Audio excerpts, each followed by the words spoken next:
Les habla el ingeniero Manuel Gutarra, voy a ser el ponente esta noche sobre el tema de disipadores de corte. Un gusto tenerlos. Va a ser algo bastante breve, bastante superfluo. Como dijo la señorita en su introducción, este es digamos, un pequeño comentario a un capítulo que se va a llevar en el curso de diseño sísmico de edificaciones con ETAPS. Es un curso intermedio avanzado, se podría decir, bastante práctico también, ¿no? Orientado, digamos, al mercado estándar en la práctica, básicamente edificaciones o estructuras eh, para diversos tipos de industrias, ¿no? Entonces necesitan soluciones, digamos, rápidas, no muy teóricas, no muy numéricas, sino más orientado a la práctica común, ¿no? A resolver rápido. Entonces, la idea de ese curso es presentar formas de modelar, criterios de modelamiento, criterios de estructuración, presentar problemas que se suelen presentar bastante eh, en la práctica cotidiana, ¿no? Presentar algunas polémicas también que se suelen presentar en la práctica cotidiana. Es muy común ver a veces revisores estructurales o supervisores peleándose por cuestiones, digamos, un tanto teóricas, ¿no? Se va a comentar un poco ese asunto también, cosas que se suelen ver en el mercado del diseño estructural. Eh, entonces, dado que la orientación de ese curso va por ese lado, igual se va a revisar un poco de, digamos, algunos aspectos básicos del ETAPS también, ¿no? Pero orientado más que nada un tanto quizás a lo no convencional, ¿no? Como por ejemplo el diseño rápido, ¿no? No tanto el diseño de hoja de cálculo, porque actualmente en la práctica es muy común incluso que a veces un pantallazo de un buen modelo y el programa ya corre y eso se puede presentar en una memoria de cálculo, ¿no? Entonces, eh, pensábamos orientar ese curso de esa manera, ¿no? De una forma bastante práctica, en donde se puedan utilizar diversos tipos de herramientas rápidas, ¿no? Entonces, en ese contexto de un curso orientado, digamos, al manejo práctico, eh, vimos con buenos ojos introducir también un acápite dedicado a los disipadores sísmicos. Ahora, si bien no es muy común en la práctica encontrar la necesidad de ciertos disipadores, este tipo de disipadores de los que vamos a hablar en esta charla, que son precisamente los disipadores de corte, tienen una cualidad muy especial, diría yo. Primero, que son baratos. Son disipadores mucho más baratos, a diferencia de... mm, ya, sí. Bueno, las preguntas las vamos a contestar al final, porque hay más o menos un poquito eh, que examinar acá. Pero bueno, a su pregunta rápida, es sencilla, ¿no? O sea, el análisis lineal es un análisis conservando, digamos, el rango de desplazamientos en el rango lineal y el análisis no lineal es tomando en cuenta la porción no lineal de la curva de esfuerzo de formación. Ahora, alguien dirá, ah, eso es evidente. Sí, pero ¿qué pasa? Cuando nosotros evaluamos estructuras, lo hacemos de un análisis lineal, ¿no? Y simplemente hacemos una especie de suposición o abstracción de la parte no lineal utilizando ciertos factores que son tomados de la experiencia. En un análisis no lineal, lo que hacemos es llevar y declarar en los materiales elementos no lineales. Entonces, digamos que ahora el ETAPS no está tomando solamente la parte no lineal del elemento, sino que está tomando también las propiedades no lineales. ¿Qué cosa quiere decir eso? Que, digamos, va a tomar en cuenta el desplazamiento para tomar en cuenta la rigidez. La rigidez se va a ir actualizando momento a momento. ¿Y eso qué cosa implica? Mayor esfuerzo de cómputo, evidentemente, pero cada vez se hace más común el análisis no lineal precisamente porque tenemos computadoras más rápidas, ¿no? Ahora, ese análisis no lineal a veces puede, digamos, mostrarnos ciertas cosas que no nos muestra el análisis lineal. Para no extenderme demasiado, supongo que ustedes, bueno, veo que son de diversos países, pero por lo general hay unos cuantos axiomas, se podría decir, ¿no? En la ingeniería sismorresistente. Uno de ellos es la capacidad de disipar energía, o sea, la capacidad de deformarse, ¿no? Es uno de los grandes fundamentos de la ingeniería estructural, la ductilidad o la búsqueda de la ductilidad como filosofía de diseño. ¿Y por qué buscamos ductilidad? Precisamente porque la ductilidad disipa energía sísmica. Entonces, como tradición clásica en el diseño sismorresistente, lo que se hace es buscar la no linealidad, o sea, la deformación en el rango no lineal, ¿no? Como una medida de disipación de energía, ¿no? Mediante un cálculo lineal. ¿Qué cosa quiere decir eso?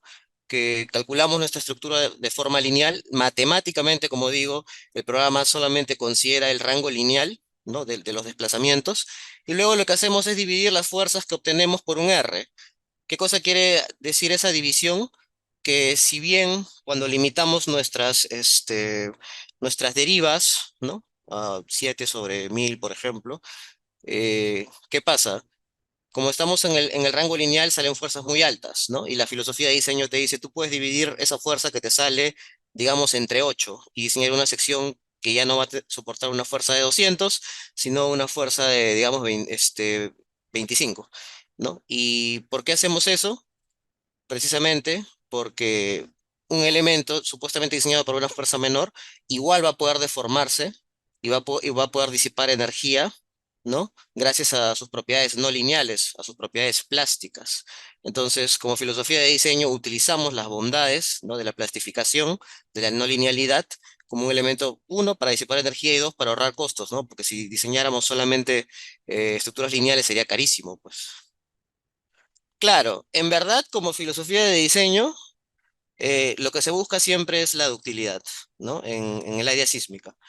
La única forma en la que tú podrías no entrar en un rango dúctil sería si estás diseñando estructuras de albañilería, por ejemplo, o adobe, e incluso en esos casos, los muros de confinamiento, los marcos de confinamiento, dan un aporte, digamos, un tanto dúctil levemente, pero hay un cierto aporte dúctil, ¿no? Ahora, yo creo que ya me extendí mucho con respecto a ese tema, pero está bien que pregunten justamente por qué, porque aquí vamos a considerar el rango no lineal. ¿Por qué? Porque como vamos a usar disipadores, entonces la disipación se da justamente en ese rango no lineal, utilizando en este caso las propiedades del acero, las propiedades dúctiles plásticas del acero. Entonces, como el análisis va a ser no lineal, también en algún nivel indirectamente, cuando se lleve este capítulo en el curso, se va a estar llevando, digamos, el tema de análisis no lineal de estructuras, que también, como digo, es un tema enorme, sumamente vasto, pero nos vamos a enfocar en la parte práctica y aplicativa, ¿no? Es común, por ejemplo, a veces hacer análisis no lineal sin necesidad de que haya disipadores. Eh, Cada vez es más común a veces en la práctica, dependiendo de la complejidad del proyecto. Como estaba comentando, ¿no? Así como hay esa filosofía de diseño que uno busca la ductilidad, puede haber una filosofía de diseño que diga, el primer modo jamás debe ser torsional, ¿no? ¿Por qué?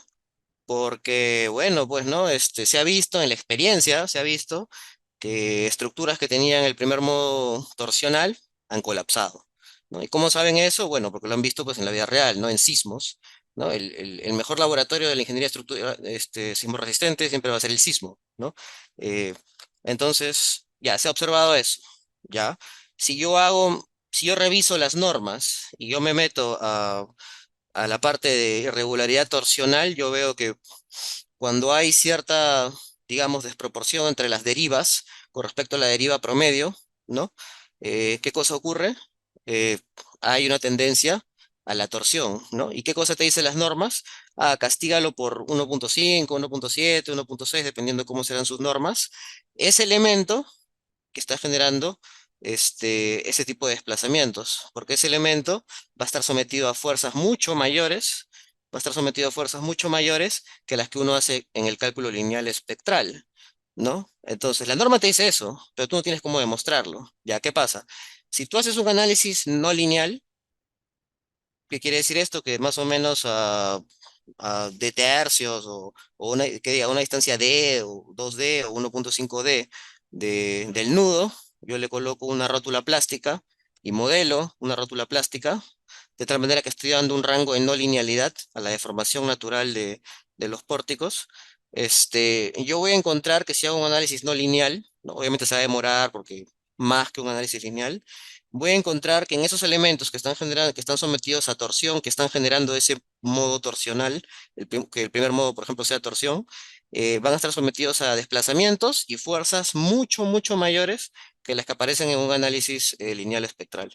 Y ahí uno observa, por eso estos elementos en muchas normas sismorresistentes, la mayoría, se castiga, pues, ¿no? Ese tipo de cosas. Entonces, ese tipo de cosas se puede ver en un análisis no lineal. En un análisis lineal no se ve eso. Por lo general, no representa muy bien el comportamiento real de la estructura y lo que se hace es, mediante el uso de normas, ¿no? Castigar ciertas cosas por ciertos factores, ¿no? Y se intuye más o menos, en base a la filosofía de diseño, la experiencia y las recomendaciones de las normas, cómo se va a proceder. Entonces, en este caso, sí se va a hacer un análisis no lineal precisamente porque en este caso no vamos a representar la no linealidad de la estructura en sí, pero sí vamos a representar la no linealidad del aparato de disipación que precisamente utiliza la plastificación del acero, la ductilidad del acero para disipar energía, ¿no? Y como les decía, este tema es parte de un curso que, digamos, busca ser práctico, ¿no? Busca ser aplicativo, busca enfocar problemas reales del día a día en la práctica de ingeniería estructural. Entonces alguien dirá, entonces este tema de disipadores no será, digamos, un tanto ya más avanzado quizás o ya muy específico. Y la respuesta es no, porque este tipo de disipadores, como estaba diciendo, uno es bastante barato, si bien a veces se puede necesitar bastantes, está en el rango de 600, $700 cada uno, que no es nada, pues comparado a un disipador viscoso, por ejemplo, que cuesta $50.000 cada marco, en este caso, nada que ver, o sea, es mucho más barato. Y lo otro es que por su configuración, como van a ver, uno puede colocarlos, por lo general uno lo coloca en muros desacoplados, presentan una gran flexibilidad arquitectónica, sobre todo para problemas arquitectónicos del día a día. ¿A qué me refiero? Por ejemplo, ¿no? Voy a llevarlos al CAT para hacer un pequeño ejemplo. Por ejemplo, si tuviésemos este caso, ¿no? Que se ve bastante en Perú, que uno tiene una planta más o menos así larga, ¿no? Uno suele tener lotes así más o menos largos. Y lo que suele ver uno es que muchas veces no hay espacio, no hay espacio para hacer digamos, elementos con mucha rigidez en la dirección corta, ¿no? Entonces, lo que uno termina viendo, pues, es que a veces por cuestiones arquitectónicas, los elementos que deberían tener continuidad, como estos de acá, digamos, no la tienen. Y de repente en la siguiente planta está así, y después este de acá está por acá y está por otro lado. Entonces, ciertos elementos que deberían tener continuidad, ¿no? O de repente debería haber una placa bien grande acá, pero no la hay, ¿no? Entonces, de repente está acá, pero en este nivel no está, o de repente este nivel es un cuarto, y por acá aparece otro muro, una división, pero que no está en el otro nivel. Entonces, eso se ve bastante. Por lo general en Perú, de repente en sus países también se ve bastante eso, ¿no? Y muchas veces eso genera dolores de cabeza, o en el peor de los casos los ingenieros obvian eso y simplemente lo diseñan así como está, ¿no? Y muchas veces no cumplen los requisitos mínimos de derivas. Eh, pero una ventaja que uno puede tener con este tipo de disipadores es que como se suelen colocar en los muros, muros no desacoplados, pero uno puede utilizar muros arquitectónicos como un muro no desacoplado, entonces yo puedo colocar de repente o en este caso de acá, ¿no? Un disipador aquí, un disipador aquí, de repente yo puedo considerar un disipador aquí, y si bien, por ejemplo, aquí, esto de acá no continúa en la primera planta, yo puedo igual colocar este disipador acá. No necesito una continuidad en los muros porque la disipación se da perfectamente en muros no desacoplados.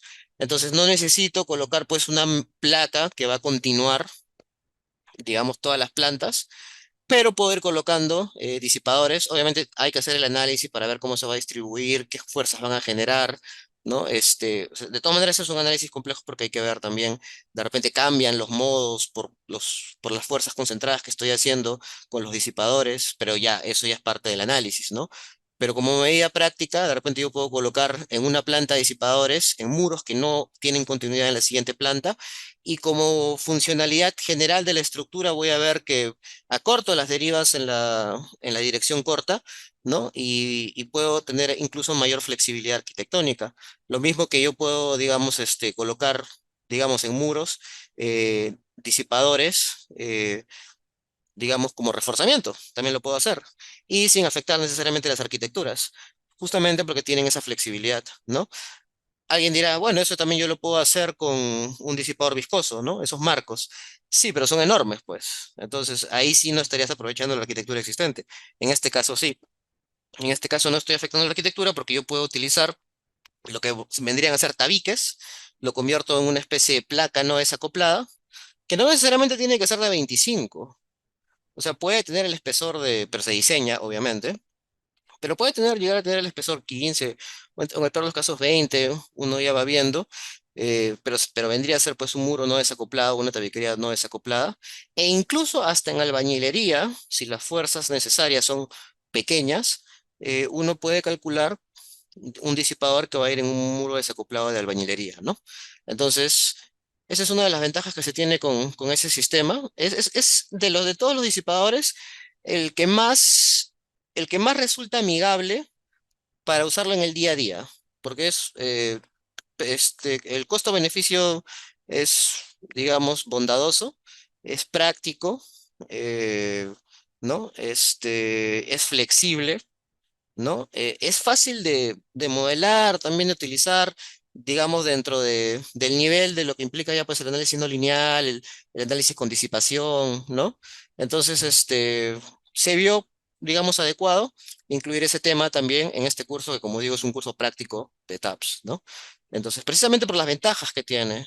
Y de paso, se termina volviendo ya este tema una especie de introducción al análisis no lineal también, ¿no? Entonces, si empezamos rápidamente, ya con la exposición. A ver.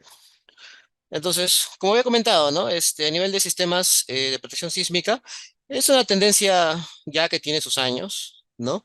En el Perú recién ha estado entrando ya más o menos desde hace ya un poco más de 10 años, al menos sobre todo con más fuerza en la parte de aislamiento sísmico, ¿no?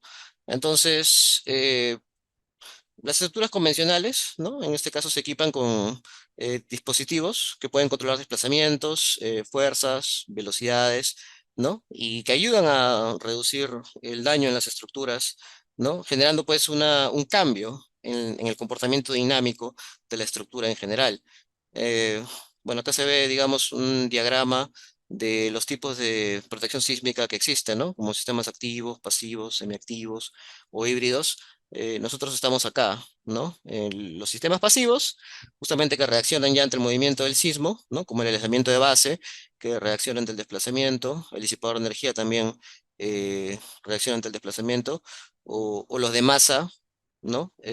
Lo que le llaman tuning en inglés, tuning mass, este, que reaccionan ante el movimiento, ¿no? Nosotros estamos acá, utilizamos un sistema de protección pasiva que reacciona frente al desplazamiento, ¿no? Justamente aquí se ve en la ecuación sísmica, pues ustedes recordarán, pues, ¿no? La masa por la derivada doble de la aceleración más la constante, ¿no? De viscosidad por la derivada del desplazamiento, o sea, la velocidad, ¿no? Más la matriz de rigidez de la estructura por el vector de desplazamiento, en este caso de la estructura, ¿no? Y eso viene a ser igual la masa, bueno, la matriz de masas, ¿no? Por la aceleración del suelo, ¿no?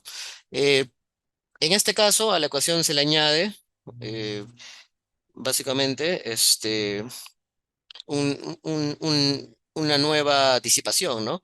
Así como existía la disipación natural de la estructura, se le añade una disipación externa, extra, ¿no? Eh, Básicamente este le vendría a ser la matriz de transformación cinemática, ¿no? Que relaciona las deformaciones con los grados de libertad, ¿no? Y eso ya multiplicado por esta función, ¿no? Que viene a ser el vector de fuerzas en el sistema de protección sísmica, ¿no? Entonces básicamente es igual que esta componente de acá, ¿no? Solamente que para las propiedades ya de el disipador, ¿no? Es una forma de completar la ecuación. Entonces, bueno, como digo acá, al menos en Perú ya con fuerza ha estado entrando lo que son los sistemas de aislamiento y los disipadores, ¿no? Que ambos vienen a ser sistemas pasivos, ¿no? quiere decir que no requieren energía para su funcionamiento, ¿no? Sino que se activan mediante un estímulo inercial, ¿no? Precisamente ante los sismos, ¿no?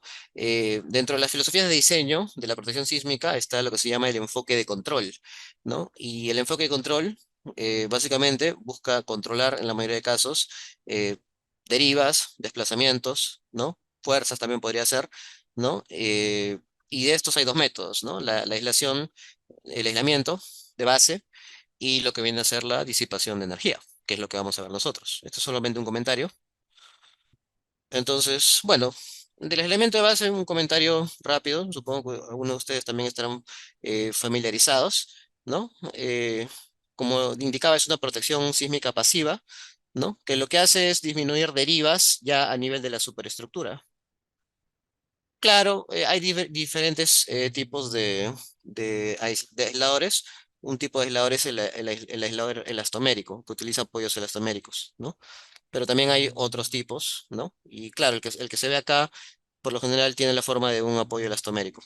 Eh, entonces, básicamente, lo que hace esto es absorber el movimiento en un piso base, lo que se llama un piso especial, ¿no? Y lo que permite esto es que las derivas se mantengan casi intactas a nivel de la superestructura, ¿no? Ahora, esto como idea suena muy bien, incluso está normado en el Perú, para hospitales.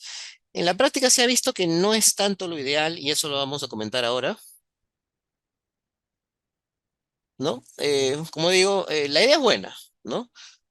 Porque en teoría, a nivel de superestructura, uno va a tener, incluso si uno ve las normas de diseño de la ISC o la norma peruana de diseño de, de aislamiento de base, las derivas que uno busca están en el rango lineal. O sea, la filosofía de diseño, en este caso del aislamiento, es que los grandes desplazamientos se van a generar en el aislador, pero las derivas de la estructura tienen que estar dentro del rango lineal, ¿no?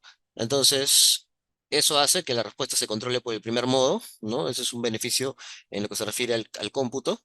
Eh, Como se va a mantener las deformaciones en el rango lineal, hay una disminución considerable de todo lo que es deformaciones y aceleraciones, ¿no? Al ser los desplazamientos que uno asegura bastante pequeños, bueno, básicamente uno puede asegurar una operatividad continua, ¿no? Como en el caso de hospitales, en donde hay varios equipos e instalaciones.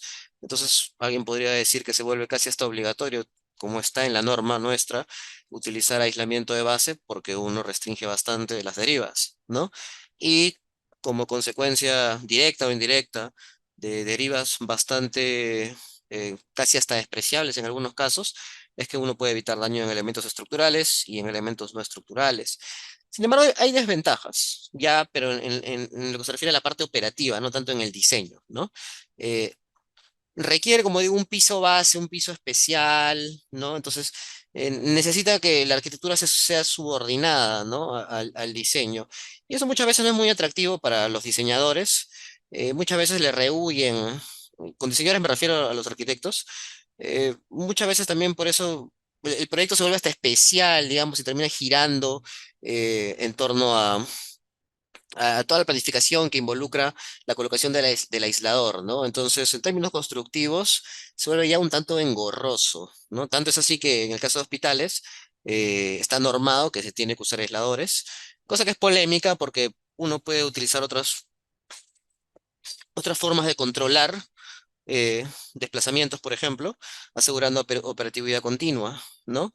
Entonces, tiene esa desventaja, ¿no? Esta necesidad del piso técnico, esta poca flexibilidad con la parte arquitectónica que uno ve en el mercado, que es sumamente importante, y uno ve en el mercado que a veces va de la mano con la facilidad constructiva también. Y eso también a veces determina diseños o que después cambien el diseño, ¿no? Porque lo que manda al final es la construcción, la realidad del mercado local, ¿no? Lo que se hace, lo que es sencillo hacer, lo que es competente hacer, ¿no? Y no tanto, digamos, la cuestión teórica, ¿no? O un idealismo teórico. Entonces, como digo, a nivel de idea, el aislador es casi perfecto, pero en la praxis, a nivel de logística, porque también hay que tener esos equipos, importarlos, eh, a nivel de flexibilidad arquitectónica, puede ser, digamos, un tanto desventajoso, ¿no? También porque el aparato es costoso y por lo general se necesitan varios. Ahorita no tengo el precio, hace tiempo que no he trabajado con aisladores, pero no estaban baratos, eso sí les puedo decir, no estaban baratos en absoluto. Creo que más de $20.000, creo cada uno, algo así, pero no eran baratos, $30.000, algo así. Eh, Y como digo, uno demuestra que no son tan necesarios, porque con disipación también uno puede asegurar operatividad continua, simplemente restringe aún más las derivas y nada más. O sea, no es que el aislador es el único que te va a permitir, que te va a llevar a derivas en el rango lineal, ¿no? Yo puedo colocar, aumento el número de disipadores y también puedo asegurar derivas que se mantengan en el rango lineal. No hay problema con eso, ¿no? Y como vamos a ver, de una forma más flexible, más sencilla, más amigable, tanto a nivel constructivo como a nivel arquitectónico. El otro problema es que eh, existe una interfaz de aislamiento, ¿no? Porque digamos que la estructura tiene un bloque, está aislada, ¿no? Necesita un espacio, una junta grande, que puede ser 1 metro incluso, para que el aislador se desplace. Y las instalaciones, por lo general, muchas veces cruzan esa junta y ahí se pueden generar ciertos proyectos. Digo, ciertas fallas, ciertas falencias, ciertos obstáculos o ciertos sobrecostos, porque una instalación que tenga que pasar esta junta, este espacio por donde se puede desplazar el aislador, necesariamente va a necesitar una junta flexible. Eso de por sí ya encarece el proyecto. Pero al margen de que tenga una junta flexible, se ha visto en la experiencia que a veces, incluso allí, hay fallos. A veces se llega a deformaciones mayores. O a veces hasta se amontonan cosas en esos espacios, en esas juntas, o la gente mete cosas allí y luego cuando el edificio se empieza a desplazar en un sismo, hay problemas. Entonces, son problemas que surgen ya a partir de la experiencia, ¿no? Como idea uno dice, esta solución es perfecta, pero ya, digamos, en la parte operativa uno ve que no llega a ser tan conveniente, a menos que haya una muy buena planificación, como hay en algunas estructuras importantes del mundo, ciertamente en el caso peruano, y no sé si en el caso latinoamericano, donde hay digamos, un manejo de toda la etapa de operatividad de las estructuras, ¿no? Una administración de operatividad, ¿no? En estructuras importantes, ¿no? Alguien dirá en un hospital también, pero muchas veces no es el caso. Solo en ese caso, con un mantenimiento constante, una supervisión permanente, que no es común ver, pueden los aisladores, digamos, ya volverse una solución también muy factible en la etapa de operatividad, ¿no? Pero es muy poco común ver eso. A ver, hay una pregunta, me parece. Ah, no. Seguimos entonces. Entonces, está también el tema de lo que es la disipación de energía. Eh, en el caso de la disipación, bueno, los disipadores se caracterizan básicamente, como dice su nombre, porque pueden disipar la energía del sistema estructural, ¿no? Ahora, los que vamos a ver nosotros son estos de acá, ¿no? Por lo general, los que se suelen ver en la práctica, los que se empezaron a ver de forma local en el Perú en sus inicios, fueron los disipadores viscosos. Hemos visto también que hay edificios ya en donde se han colocado disipadores viscosos y algunos hasta reforzamientos donde se ha utilizado disipadores viscosos. También dispositivos que son carísimos, en el rango de los 60.000, $50.000 cada uno. Entonces, sobre todo con precios de inflación, eh, podría ser una solución factible, digamos, en casos bastante específicos, ¿no?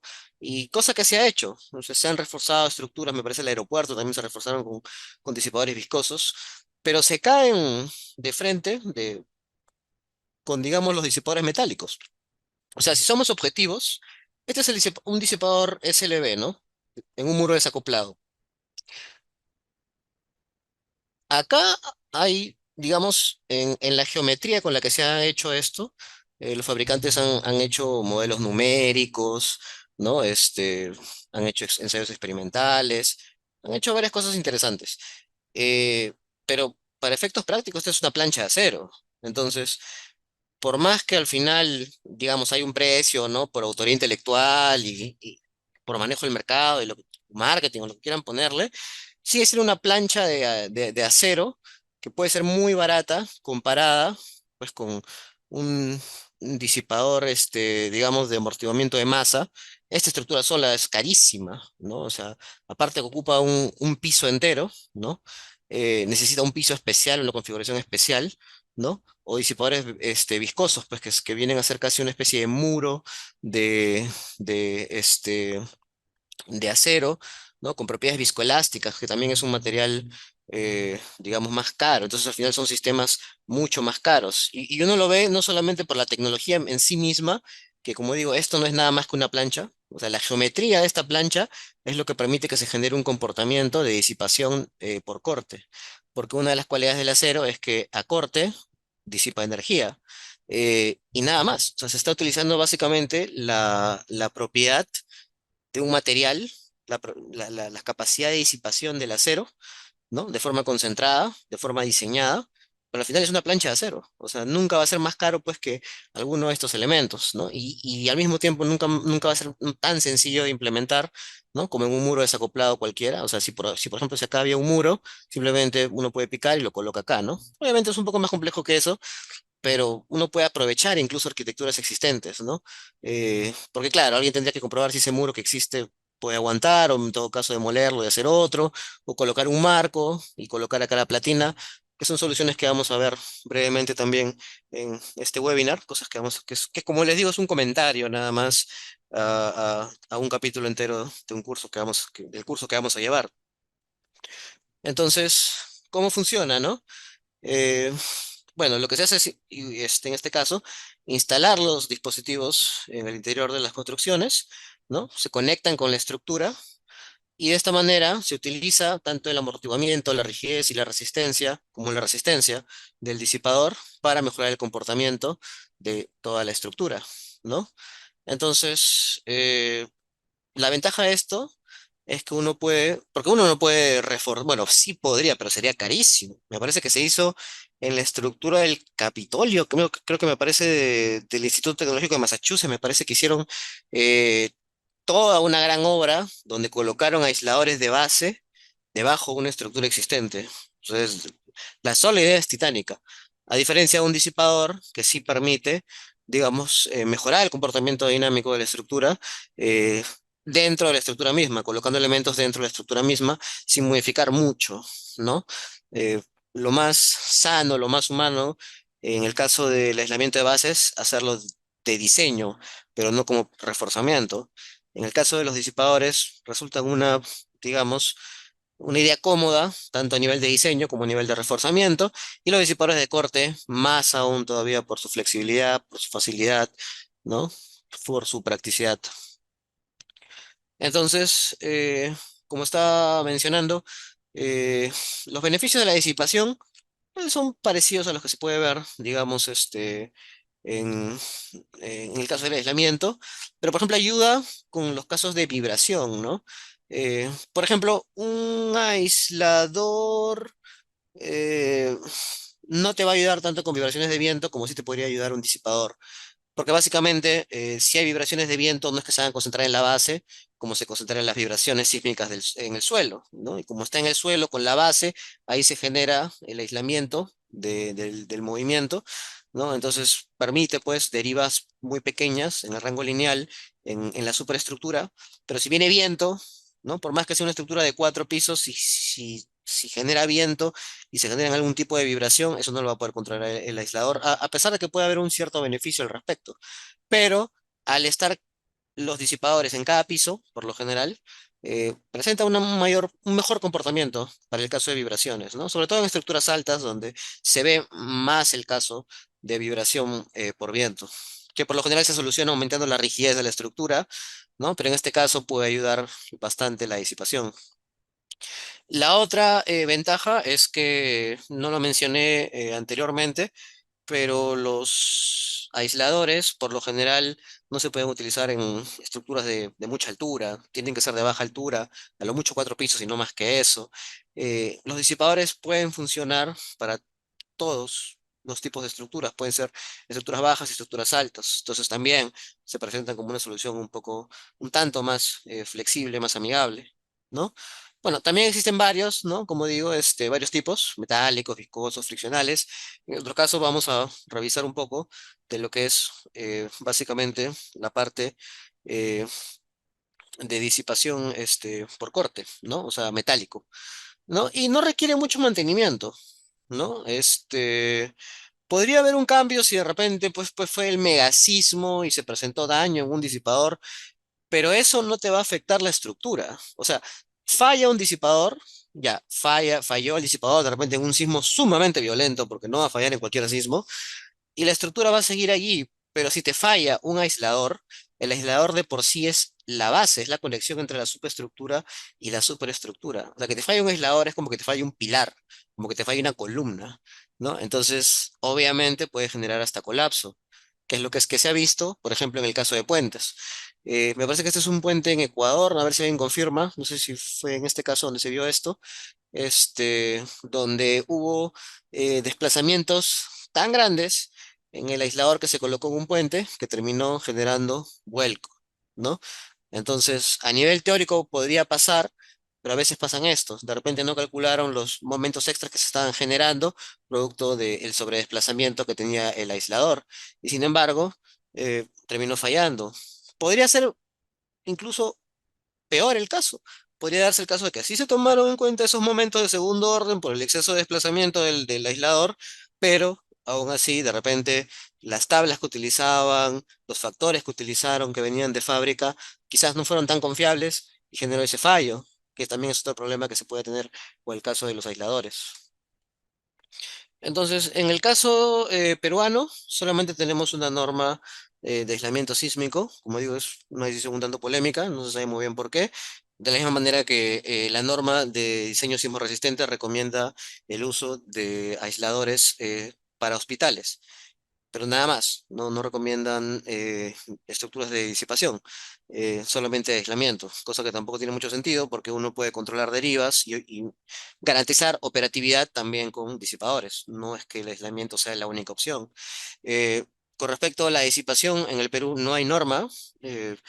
Y lo único que hay es un comentario en la norma siempre resistente que se utilice para diseño con disipación, da una referencia a la ASCE 7, ¿no? Que también es algo que se va a ver en el curso.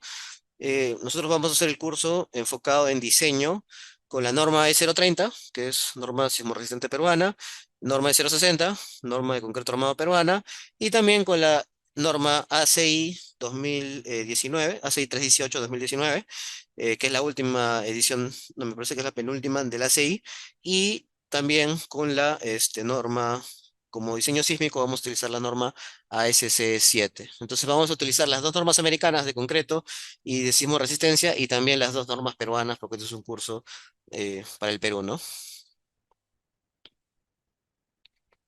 En puente se ubica el disipador en el cabezal para mitigar el impacto. Bueno, se coloca debajo de la losa, ¿no? Entre el pilar y la losa, ahí se coloca. Me parece que este era un disipador, no, un aislador metálico. Ok, pero tu pregunta era... Ah, me estás preguntando como por disipador. Ah, bueno, eso ya dependerá del diseño que se utilice, ¿no? Porque como vamos a ver más adelante, la forma en la que uno coloca esta placa para generar disipación no es fija. O sea, yo les he presentado un caso, pero es el caso que más van a ver en la práctica si utilizan este tipo de cosas para proyectos intermedios, ¿no? Pero se puede hacer varias cosas con esto, o sea, cosas bastante complejas que de repente incluso va a escapar el conocimiento de muchos de ustedes, pero que también pueden hacerse, ¿no? La forma más práctica es en el muro desacoplado o con el marco, pero también en puentes pueden darse, pero al final lo que disipa es la configuración estructural. Si hay un elemento que va a estar sometido constantemente a movimiento, a desplazamiento, a grandes desplazamientos, ¿no? Y a grandes fuerzas que puedan garantizar esos desplazamientos, ese es un punto que yo puedo utilizar como disipación de energía. Ese es el concepto. Yo en mi estructura encuentro un punto que con cierta configuración estructural que yo le voy a dar, voy a garantizar una concentración de fuerzas allí y al mismo tiempo una cierta concentración de desplazamientos que pueden ser controlados, ese es un punto que se presta para la disipación de energía, ¿no? Entonces, si yo tengo un punto, pues, que se va digamos, entre la losa y un muro, y en ese pequeño espacio yo sé que va a haber desplazamiento, ya ese es un punto en donde yo puedo utilizar. Pero si yo tengo dos placas separadas, digamos, 50 centímetros o 1 metro, lo que tenemos ahí es unidas por una viga, eso se llama viga de acoplamiento, que también vamos a ver. Y esa viga de acoplamiento está sometida a cortantes muy fuertes y desplazamientos bastante fuertes. Si yo partiera esa viga y colocara ahí una plancha, ¿no? Un disipador, voy a poder aprovechar esos desplazamientos en la viga desacoplada.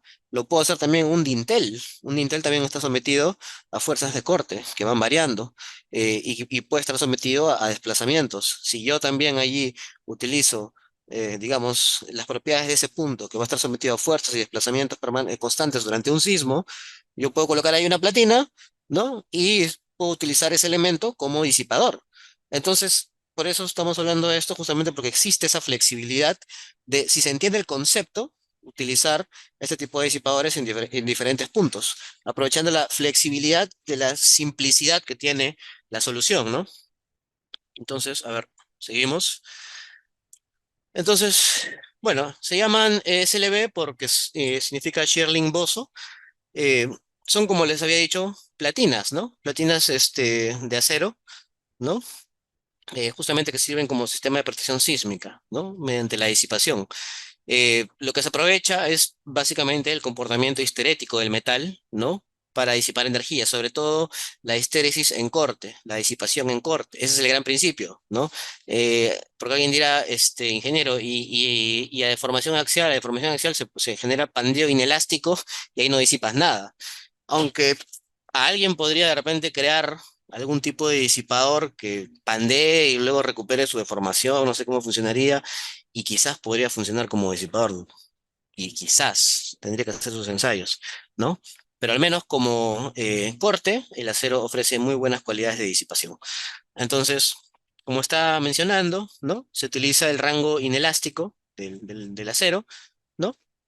Entonces, de esta manera se utiliza, digamos, un doble modo de disipación de energía, ¿no? Tanto la capacidad de formación inelástica como la disipación que se genera en corte. Entonces, hay 4 generaciones, me parece, ya que se han ido actualizando de estos disipadores. Como se van dando cuenta, comenzaron, digamos, un tanto esbeltos y fueron perdiendo altura en la dirección axial. Esto obviamente es para tratar de que el comportamiento del disipador sea básicamente a corte. Incluso van a ver más adelante, bueno, ya no queda mucho tiempo, pero se va a ver cómo se asume principalmente que las fuerzas a las que va a estar sometida este disipador son solamente de corte. No, no hay, o no, bueno, no se considera la existencia de fuerzas axiales, ¿no?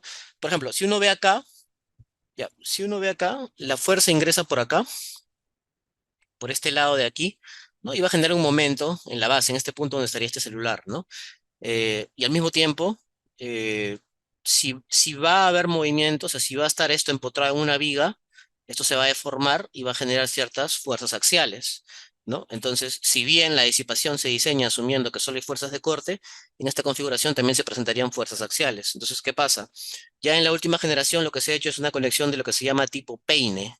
Y en esta conexión de tipo peine, como se dan cuenta, se garantiza el comportamiento a corte, entonces se genera la deformación de corte, ¿no? Estos dados, estos peines, transfieren el corte entre platina y el elemento al que está sometido o al que está anclado, pero si esto está anclado, por ejemplo, en una viga, esto de acá se deforma, el espacio en estos dados va a permitir que se genere ese giro. Y al desarrollarse ese giro, ya no se transmite fuerza axial al disipador. Entonces, de esta manera se consigue que solamente el disipador trabaja anticortante y se diseñe sobre todo anticortante asumiendo una fuerza axial cero, ¿no? Entonces, bueno, se han hecho ensayos, ahí se puede ver las curvas histeréticas. También se han hecho ensayos monotónicos con estos disipadores. Se alcanzan muy buenos desplazamientos y muy buen comportamiento histerético también. Se han hecho también ensayos en pequeños pórticos, ¿no? Con muros desacoplados, ¿no? con aceleraciones ya de sismos peruanos y también se han encontrado muy buen comportamiento. Entonces, al final, lo que uno hace es diseñar, ingresa las propiedades, ¿no? Y lo que obtiene es un disipador que tenga cierta deformación y que tenga la capacidad de aguantar cierta fuerza que me va a permitir en su uso en conjunto controlar las derivas de forma en la que yo quiero, ¿no? Una deriva objetivo que yo tenga como, digamos, como objetivo de diseño. Lo único que uno hace es ir a las tablas del fabricante y dice, ah, ya, entonces tal disipador me va a aguantar una deformación máxima de tanto, tiene una rigidez de tanto y una fuerza máxima admisible de tanto, que es la fuerza máxima de diseño que yo necesito para controlar mis derivas, ¿no? Entonces, básicamente, el diseño ya se vuelve de esa manera, ¿no? Entonces, uno ingresa este disipador, ¿no? Por ejemplo, si lo modela con marcos, modelaría los marcos como un marco normal, y luego este pequeño espacio ya lo modela como un link, ¿no? Ingresa las propiedades, en el curso se va a ver cómo se ingresan las propiedades de esta manera, ¿no? Y al final uno puede terminar con un diseño ya, digamos, más robusto, que es lo que se va a ver acá. Como un comentario aparte, ¿no? Como les comentaba, ¿no? O sea, la configuración más sencilla es en un muro desacoplado, con una viga, ¿no? Pero, por ejemplo, aquí, en este caso, eh, se ha colocado la disipación en una junta, o sea, en una junta sísmica, entre dos bloques, ¿no? Así como uno puede hacerlo entre dos muros y hacerlo mediante una viga desacoplada. Acá como concepto es hecho entre dos edificios, ¿no? Que van a estar sometidos a distintas deformaciones, ¿no? Acá se van a generar corte. Entonces, esa fue la zona en donde se decidió ubicar el disipador. Ahora, más complicado aún, no coinciden por las distancias en las que se debió colocar esto, no llegan a formar un plano. Entonces están formando un ángulo que sale fuera del plano. Ese es un caso en donde ya se escapa la complejidad de lo que vamos a ver en el curso, ¿no? Si alguien quiere plantear la solución con esto, yo le recomendaría que contacte al fabricante, ¿no? Son consultores también que se encargan de hacer proyectos también utilizando esto. Y ya, pues, ¿no? Si quiere implementar una solución de ese tipo, podría hacerlo, porque acá lo que han hecho es un modelo numérico no lineal, tiempo, historia, en elementos finitos, ¿no? Entonces, eso ya requiere una capacidad de cómputo que el laptop promedio no tiene, ¿no? Y también conocimiento que quizás el consultor promedio no tenga y no sean tan necesarios porque, como digo, no es lo que se ve en la práctica diaria, salvo proyectos ya muy, muy, muy especiales y que escapan al alcance de este curso, ¿no? Entonces, seguimos y vamos a acabar. Entonces, como les decía, una de las principales ventajas es la flexibilidad arquitectónica, ¿no? Eso también se da en el caso de refuerzos, ¿no? Por ejemplo, si yo quiero reforzar un edificio existente, yo lo que puedo hacer es anclar marcos, ¿no? Metálicos, ¿no? Y hacer como abrazaderas con planchas de metal ancladas a una viga existente y ahí soldar la platina de esta manera, ¿no? Abrazando una viga existente. O también puedo colocar una platina abajo y hacer insertos por abajo, ¿no? Entonces, de esta manera voy a asegurar el comportamiento, que va a ser así, ¿no? De disipación. Eso yo lo puedo hacer, digamos, como una medida de reforzamiento. Aquí también, si es que ya existía un muro, yo puedo, digamos, calcular si yo coloco acá la platina, si ese muro va a aguantar, o de repente yo puedo tumbar el muro, pero era un muro arquitectónico que ya existía y colocar uno, digamos, con el reforzamiento que necesite para que me sirva también para que resista las fuerzas que le va a generar el disipador, ¿no? Entonces, de repente me tumbo el muro, pero no cambio la arquitectura porque lo voy a volver a hacer, digamos, ya reforzado y voy a mantener, digamos, la distribución arquitectónica original, que es algo que permite ese tipo de disipadores. Este es el ejemplo que yo les comentaba de las vigas de acoplamiento, ¿no? Entre muros. Como digo, son zonas de alto esfuerzo cortante. Entonces, este es un disipador grande, si se dan cuenta. Es un disipador con varios elementos que previenen el pandeo inelástico, en este caso, ¿no? Rigidizadores de corte. Eh, pero también algo que se está haciendo últimamente es permitir, o sea, colocar, digamos, como vigas de acoplamiento que una de este lado llegue hasta acá nomás, digamos, hasta este lado a la derecha de esta placa, y otro que llegue por acá nomás, y en el medio un espacio, y ahí se coloca la platina. Y eso también va a asegurar un comportamiento de disipación por corte. Porque acá, en esta zona de acá, se generan, hay una alta concentración de fuerzas cortantes, ¿no? En las vigas desacopladas. Digo, en las vigas de acoplamiento. Entonces, bueno, ya vamos a terminar porque ya son las 8. eh, Uno ingresa las propiedades de esto en ETABS, ¿no? Se emplea la propiedad lo que se llama elementos tipo WEN, ¿no? Uno va ingresando las propiedades, ¿no? Ya vamos a ver en el curso qué cosa significa cada propiedad, cómo se coloca, qué consideraciones hay que tener, ¿no? Uno lo va colocando. También las propiedades que implican también la zona del peine, qué fuerzas pueden ir generando.